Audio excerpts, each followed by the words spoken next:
We're in a series on Psalms and exploring the Psalms, and I think this is number 13. And after today, starting next week, we'll be in a study of Philippians for about the next 4 months. I hope you've been reading in the book. Again, I'm challenging to read it every day. Take about 20 minutes to read it, but at least try to read it 2 or 3 times a week to get it kind of fixed in your mind. I'll bring an introduction to what Philippians is all about next week, and look at the opening verses. It's going to be a great study. One of my favorite books. Philippians and James are probably 2 of my favorite New Testament books, and we're going to do Philippians in here, and frankly this fall, David's going to do the book of James. I'll get him Michael. Thank you, buddy. So, but this week, I was going through some of my emails, and I stay in touch. I've always had great regard for Chuck Swindoll. Always been one of my favorite speakers and writers. And he did a little video I'm going to show you. Hopefully I'm going to show you. Sometimes these videos hadn't worked. It lasts about a minute. It's about trust me. And I thought it was so good because we've been going through these Psalms, and so many of the ones we looked at are by David. And David, anointed as king, but on the run and hiding and having a difficult time with his life. And he keeps telling us in the Psalms that no matter what happens, let's maintain our trust and confidence in God. No matter what happens, let's maintain our trust and confidence in God. So, before we get into Psalm 46 today, let's watch this video.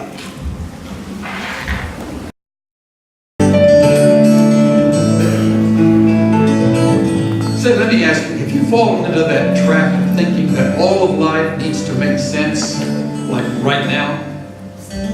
Hello, I'm Chuck Swindoll. You and I can name specific things that we've gone through in the last several weeks, perhaps several months, that have no logical sense whatsoever. We absolutely cannot figure them out.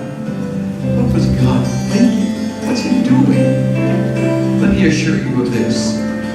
God is at work doing His mysterious plan. Well, mysterious to us, which defies human logic. So quit trying to make it humanly logical.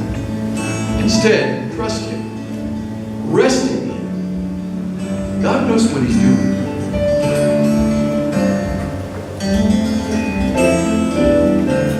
I just thought that was a good reminder just to trust.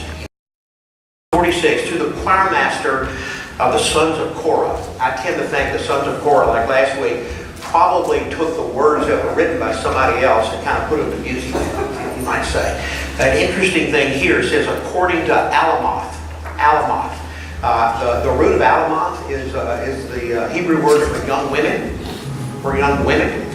So it's highly likely that the sons of Korah put these words that I think were written by Hezekiah, you'll see that in a minute, and put those words to music, and it was sung by a young ladies' chorus. A young ladies' chorus. And these words are written, God is our refuge and strength, a very present help in trouble. Therefore, we will not fear, though the earth gives way, though the mountains be moved into the heart of the sea, though its waters roar and foam, though the mountains tremble at its swelling or violently. Selah. There is a river whose streams make glad the city of God, the holy habitation of the Most High. God is in the midst of her. She shall not be moved. God will help her when morning dawns. The nations rage, kingdoms totter. He utters His voice. The earth melts. The God of hosts is with us. The God of Jacob is our fortress. Selah. Come behold the works of the Lord, how He has brought desolations on the earth. He makes war cease to the end of the earth. He breaks the bow and shatters the spear. He burns the chariots with fire. Be still and know that I am God. I will be exalted among the nations. I will be exalted in the earth. The Lord of hosts is with us. The God of Jacob is our fortress. Selah. Selah. Where do you go in a crisis. In a crisis. You may not be in one this morning. Hold on. Okay, it knows where you live. Okay, so you may not need what I'm fixing to teach you this morning yet. I would encourage you maybe to take a picture of the listening guide, okay? Because you may want to come back to this song in the days ahead when you and your family face a very difficult crisis. Let me define crisis for you. Crisis is a time of intense difficulty, trouble, or danger. That's not a definition of marriage. Just kind of throwing it out there, you know. Crisis is a time of intense difficulty, trouble, or danger. I want you to do two things at your table. I want you to talk first. Here we are on Memorial Day. But I want you to talk about what are some crises that our country, our nation, has faced since its beginnings, excluding times of war. I narrowed it down. Our country has faced times of crisis. What are some of those? Excluding war times. Okay? And then the second thing, much more personal, much more basic, much more personal. Okay? I want you to share at your table if you're comfortable. To this point in your life, what's been the worst crisis you've experienced? That's very personal, I know that. Okay? So first is the country, and the next is you. If there's someone at your table who's not comfortable sharing, obviously, you know, you give them the freedom not to do that. Okay? All right? Go. If you didn't get a chance to share, then you can start there at the end when I finish and turn it over to the table for some discussion. You can kind of pick up where you left off, but it just sets the stage that if you look at, you know, nationally and personally, crisis is all too common for all of us. Life is sprinkled not just in the nation, but in our lives personally. And then you can throw in the wars that I didn't even throw in there at all. Okay, it's just part of life, and the ones that are to me most frightening are the ones that are often unannounced, just kind of appear and unexpectedly, and unfortunately sometimes seem to linger for a long time. I think when we come to Psalm 46, the background of this is after the kingdom had been divided, and Hezekiah was a good king in the southern kingdom in Jerusalem in Judah, and an enemy king from Assyria to the east and to the north, invaded through Syria, invaded and went down into Judah and sieged Jerusalem. And I gave you the references here in Isaiah 36, 37. It's pretty prominent. 2 Kings 18 and 19. It's also in 2 Chronicles 29 to 32. And Hezekiah kind of tried to buy his way out to begin with, not trusting. Okay. And then Isaiah was a prophet in that day. The Isaiah that we know in the book of the Bible. And he was God's messenger to Hezekiah. And he went to Hezekiah and said, you know, don't pay any more tribute. And you got to remember, Sennacherib kept sending a messenger and said, if you do not surrender, I will destroy you. I will destroy you. And he had the army to do that. And Isaiah went to Hezekiah and told him to trust God, that God would intervene in the crisis. And sure enough, the angel of the Lord showed up in the camp of Sennacherib's army, and in one fell swoop killed 185,000 soldiers.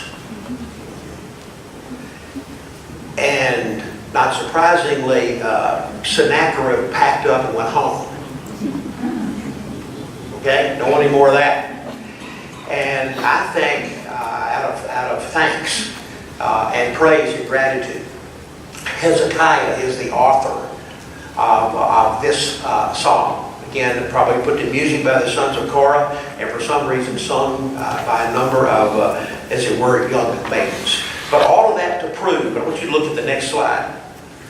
A crisis doesn't make a person, but it does reveal what they're made of. And it also reveals who, or maybe what, they're willing to trust. It's very revealing. I know there's an aspect of crisis that also shapes us and hopefully makes us stronger. But it really, I think, more often reveals what we're made of. To whom, where do we go when, not if, when the crisis comes. And in this song, broken down into kind of 3 parts, and I think each part, Hezekiah gives us a resource. Someone and somewhere we can go when the crisis comes. Because we know that it's coming. And he ends, we've talked about this word before, each of those 3 parts with this word Selah. Selah. And it means, think about it. Reflect on it. What are you hearing God say through what you just heard? Pause, meditate on it. So, let's look at each of these resources in these 11 verses. It's a great, great psalm. The first thing he says, when you face a crisis, where do you go? He says, let's go to our refuge. Look at verse 1. God is our what? Refuge. God is our refuge. And strength, a very present help in trouble. The word trouble there, I think there are about 20 different, must have been, there's a lot of it. There are about 20 different Hebrew words for trouble. I guess it may come in all sorts of sizes and shapes and intensity. But He is our refuge. And it's very interesting when it's the opening part is God. It's emphatic in language, which means God and only God. God and no one else is our refuge and strength, a very present help in trouble. He is our place to hide. Though I am not a sanctuary city advocate, I'm anything but that. Okay? It's a good point to inject. I think God is our sanctuary city. Okay? He's the one to whom we go, to who we go in times of difficulty. He is our place, safe place to hide. Back in 1517, Martin Luther, John Zwingli, John Calvin were pastors and reformers in the church. The church had become reformal. You could buy indulgences. A lot of what's taking place even to this day in the Catholic Church, and they rose up against it. And Martin Luther, you may remember from history, attacked his 95 Theses, attacking all them on a door in Germany. And about 10 years later, the church was still struggling, still having difficulties. And it sent Luther into really a state of depression.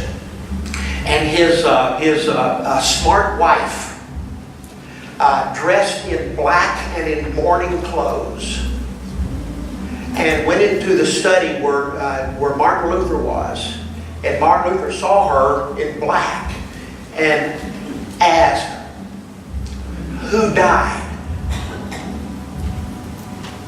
And she responded, "I think God did." And Luther responded, "There's no way that God's dead." And she said, as only a wise wife could, "Then why are you acting like it?" Out of that experience, he wrote, "A mighty fortress is our God." One of our favorite hymns, written in 1529. Okay? I don't know that any of us were there. Listen how it starts. Remember what we just read in Psalm 40? All based, by the way, on Psalm 46. He wrote this based on Psalm 46. A mighty fortress is our God. a bulwark never failing, our helper, very present help. He is amid the flood of mortal ills prevailing. For still our ancient foe does seek to work us woe. His craft and power are great, and armed with cruel hate, on earth he is not his equal. Then notice what it says in verse 3. And though this world with devils filled should threaten to undo us, we will not fear. God hath willed as truth to triumph through us. And a powerful, powerful hymn written almost 500 years ago that we still sing today. Our God is a refuge to hide us. Notice it says, and strength. And strength. When we don't just need a place to hide, we need help. That doesn't mean that a place to hide is not helpful. It is helpful. But we need help beyond just a place to find refuge and to find safety. I love what Greg Lavoie said. I think put it in your notes. Jesus promised those who'd follow him only three things. They'd be absurdly happy, entirely fearless, and always in trouble. And always in trouble. God is our refuge and strength, a very present help. The very present, it doesn't refer to time. He's not saying at a very timely help. He'll be there when we want him to come. The reference here is to, he is a proven helper. He's a tested helper. He is a seasoned helper. He's an experienced helper. The timing is his business, not ours. He hardly ever comes when I want him to. He and I have had many discussions on that. Many discussions. He is a very present help. But what's important is I've never heard God say to me when I cried out to him, can you call me later? Or, I'm busy right now. I've got the whole world and the whole galaxy to oversee. I don't have time for your deal. I've never heard God say anything like that to me. Ever. And I don't think that he ever will. So because God is our refuge, because God is our strength, he hides us, he helps us, because he is a proven, trusted, tested help in tight places. Therefore, because he is that, we will not what? Fear. We will not fear. I've talked about fear off and on. We did a series, problems on fear. It's the most single common command in all of the Bible. Fear not. Do not be afraid. Someone counted, I don't know if it's true, said there are 366 fear nots in the Bible. That's one for every day of the year, including leap year. Doesn't want us to be fearful. Now, notice what he says, and I tried to put myself, think about what's going on the big island in Hawaii. Okay? Because that's kind of described here. I bet a lot of folks are reading Psalm 46. We will not fear. Notice therefore, though the earth gives way. This thing sounds like earthquake or volcano. Though the mountains be moved into the heart of the sea. Though its waters roar and foam. And though the mountains tremble violently or at its swelling. To the Jew. Got to remember where they were here in Jerusalem. To the Jew, nothing was more magnificent. Nothing was more magnificent and majestic than a mountain. And nothing was more powerful, because they weren't seafaring people, than the waves of the ocean. Nothing but God. Nothing but God. So here's what I want you to do. I want you to look at the next slide. Going through I want you to take just a minute and think of your situation. That should be though, not through. Though. What is your situation? You may be in a crisis right now. You may not be. What is your situation?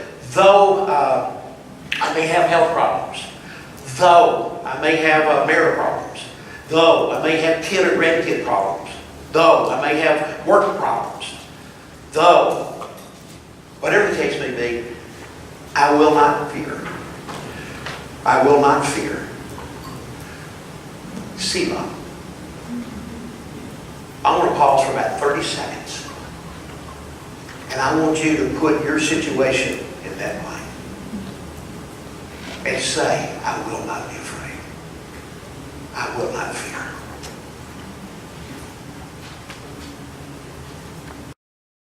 Crisis comes. To whom we go and what we do really reveals who and what we trust. God is our refuge. Not our retirement account. Not our job. Not our spouse. As important as those things can be, only God. Only God is our refuge. Notice in verses 4 to 7, not only go to your refuge, go to your river. Notice what it says. There is a river whose streams make glad the city of God, the holy habitation of the Most High. Back in the Old Testament world, almost every major city, Rome had the Tiber. Babylon had the Euphrates. Nineveh had the Tigris. Almost every major city was built by a river. But not Jerusalem. It wasn't. Which is one of the reasons many times throughout Old Testament history, in addition to God's judgment, they would be defeated because the enemy would surround Jerusalem and they had no ongoing water supply, and eventually they had to surrender or die. Hezekiah had several claims to fame, but one of them is, I want you to look here. I don't know if you can see that. This is on the southeast side of the city. The southeast side of the city. In the top right, you'll see Gihon Springs. That was a reservoir of water, fresh water, but outside the city wall. Hezekiah, probably anticipating someday I'm going to be besieged just like all previous kings have been besieged by an enemy. So he commissioned some builders to build an aqueduct, a pipeline through solid rock,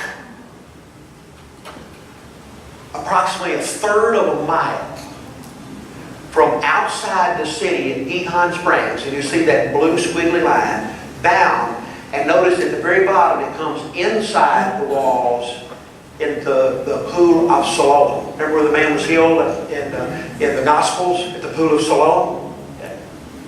Now what was interesting is not only did he have this built, by the way, one group of workers started in the Gihon Springs and worked their way toward Siloam, and one started at Siloam and worked, and they would meet in the middle. Okay? Well, evidently the Siloam group was much slower at working at their craft than the Gihon Springs. So they eventually encountered each other, okay, and had a terrible fight, and a number of folks died. But Hezekiah, knowing that water was essential for their existence, had all of that covered. And Sennacherib, the king from Assyria, never knew it existed. Never knew it existed. So they weren't ever going to run out of water. Ever. Here's a picture of the kind of a cistern. You get an idea. I've walked this thing 2 or 3 times. It's I think it's 1,777 feet, about a third of a mile. Okay, deep. You got to imagine. See the. Do you know when this is? You know how they got through the mountains? I guess just with a pick. For a third of a mile. Unbelievable determination. And he had that built. In fact, in 2 Kings 20, when it talks about Hezekiah's resume, 2 Kings 20:20, the rest of the deeds of Hezekiah and all his might and how he made the pool and the conduit and brought water into the city, are they not written in the book of Chronicles of the kings of Judah? Hezekiah slept with his fathers, and Manasseh, wicked Manasseh by the way, his son reigned in his stead. And he did that. But beyond that, Hezekiah realized that he had an even greater river than what he had built from Gihon Springs down to the pool of Siloam. God is in the midst of her. God is in the midst of her. It's not just the literal water. God is in the midst of her, and she shall not be moved. God will help her. Anytime you see water, especially river, referred to in the Old and New Testament, it always refers to life, to energy, to abundance. Even has an eternal picture. Jesus talked about this. Look at, there are 2 or 3 passages I want to go. Look in John 4:14. This is when he is in conversation, okay, with the adulterous woman at the well in John 4. Okay, and she'd come to draw water from the well. But whoever drinks of the water that I will give him will never be thirsty again, Jesus says to her. The water that I will give him will become in him a spring of water welling up to eternal life. She didn't get it. But Jesus says, I promise you a river, a source that's internal. That's internal. The reason this is important is life will not be easy and fair often. And I think the opioid crisis, I think the challenge of what's going on in our country now is that people don't have an internal river. They don't have a resource. So they self-medicate. Whether it's an opioid, or whether it's cocaine, or whether it's alcohol, or whether it's work addiction, whatever the case may be, they addict in order to cope, in order to make it through. Because they don't have that internal resource that's accessible. Look at John 7. Jesus talked about this when he was by the temple in Jerusalem. On the last day of the feast, the great day, Jesus stood up and cried out, if anyone thirsts, let him come to me and drink. This is living water. This is real internal water. Whoever believes in me, as the scripture said, out of his heart shall flow rivers of living water. That's that internal resource. And then what did God promise one day when we get to a new heaven and a new earth, and this earth has been renovated and reconstructed into eternity? In Revelation 22:1, then the angel showed me the river of the water of life, bright as crystal. Notice this river. Where is it coming from? From the very throne of God and of the Lamb. We have a river. And it's not just one running from an aqueduct. It's not just what you and I see when we ride in our cars. It's just what you and I see when we come into Orlando and fly into OI and look down. It's like a city of lakes. Okay, and it is. It'll be more so in the next few days. With all water. We have a real internal river that lives in us. That lives in us. And until then, notice in verse 7. The Lord of hosts, the Lord of armies, the Lord of the armies is with us. The God of Jacob is our fortress. And I thought, why would he say Jacob? I mean, Jacob was a twister. Okay? Jacob was a schemer. Jacob was a failure. You would think that Hezekiah, looking back in history, would say the God of Abraham,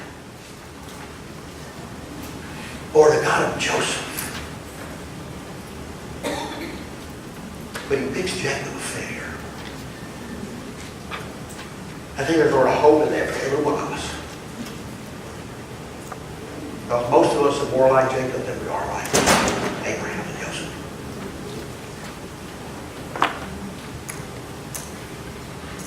Selah. Think about it.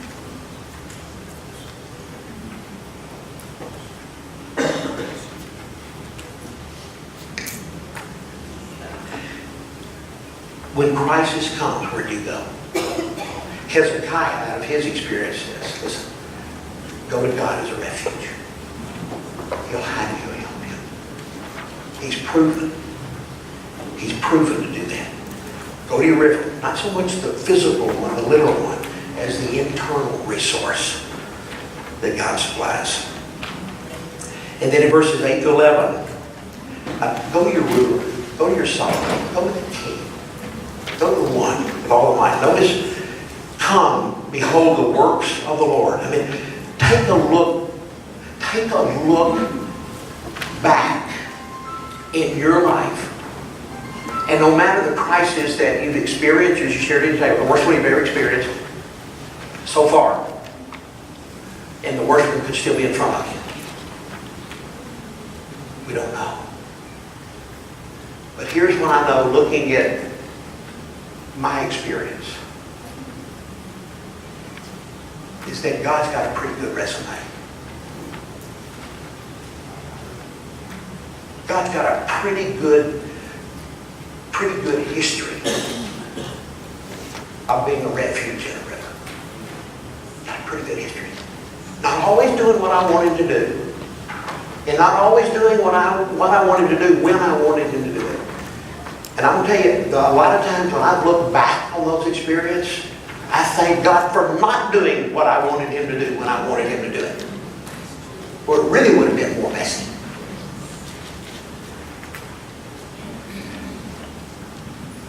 Notice in verse 10. Get busier and know that I am God. I'm sorry. I'm sorry. Take control and know that I am God. Blame everyone else and know that I am God. No, be still. In fact, the Hebrew here is only one word. Cease. Cease. Stop. In fact, the still that we've got in here was really added later, was not part of original Hebrew text. He's just talked about, he brought desolation to the earth, he makes wars, he breaks the bow, he burns the chariots. Quit fighting him. Let him be the ruler.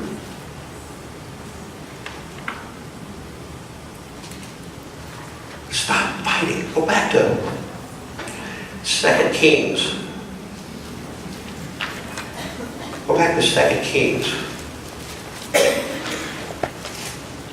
19. Remember the back and forth that's going on between Hezekiah and Sennacherib's messenger telling him, listen, if you don't surrender, I'm going to destroy all of you. And Isaiah is saying, listen, God is going to prove himself. Notice what Hezekiah does. Verse 14 of chapter 2 Kings 19. Hezekiah received the letter from the hand of the messenger and read it. And Hezekiah went up to the house of the Lord and spread it before the Lord. And Hezekiah prayed before the Lord and said, O Lord, the God of Israel, who art enthroned above the cherubim, thou art the God, thou alone. Of all the kingdoms of the earth, you have made heaven and earth. Incline your ear, O Lord, and hear. Open my eyes, O Lord, and see, and hear the words of Sennacherib, which he has sent to mock the living God. Of a truth, O Lord, the kings of Assyria have laid waste the nations and their lands, and have cast their gods into the fire. For they were no gods, but the work of men's hands, and stone. Therefore they were destroyed. So now, O Lord our God, save us. I beseech thee from his hand, that all the kings of the earth may know that thou, O Lord, art God alone. And that's when Isaiah got a word from God and went and told Hezekiah, God's got it. He's got this. He's got this. And in one night, the angel of the Lord killed 185,000 soldiers. I think he can take care of whatever it is we're facing, if we'll let him. Go back to Psalm. And then in verse 11, the last verse, he repeats what he said in verse 11. The Lord of hosts, the Lord of hosts, the Lord of the armies is with us. The God of Jacob, our fortress. See, think about that.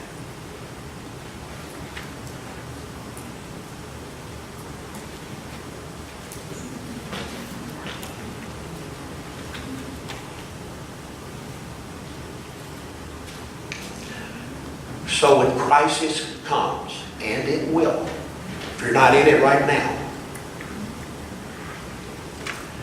I will not fear. Look at the next slide. I will not fear. Maybe back up when I remember what word's in. There you go. I will not fear. I have refuge. Place to hide. Strength. I will not be moved. I will not be shaken. Because I have a river, an internal source of the living God in us. Picture of the Holy Spirit's presence in our lives. And I will not be defeated. Because I know the King of Kings and the Lord of Lords. I will not be defeated. I will stand firm. As I said when I started, you may not need this morning. But I would put it in a folder or take a picture of it and have it in my photo album.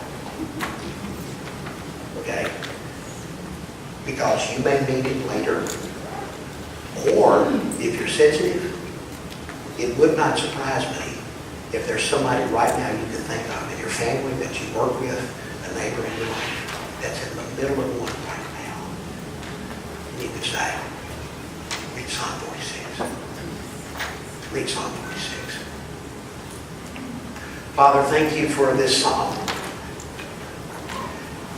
Thank you for the crisis experience. It just seems like, Lord, in reading, at least studying 12 or 13 of these Psalms out of verse 46, it just seemed to be out of the trouble and the crisis and the difficulty of life.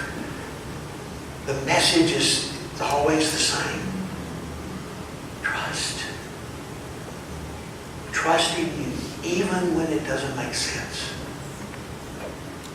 Run to you as our refuge. Let you energize us and fill us as a river. And let us cease taking control. Cease getting busier. And be still. And know that you reign. In Jesus' name we pray. Amen. Amen. Finished a while ago, your story of crisis, you can pick it up here, but number one, be honest. What's your normal first response to an unexpected crisis? Okay, go ahead and be transparent. Go ahead. All right. Number two, how does Psalm 46, what we just read, inform what should be our future response to any crisis? And then third, and more important, what's God saying to you today? What's God saying to you today?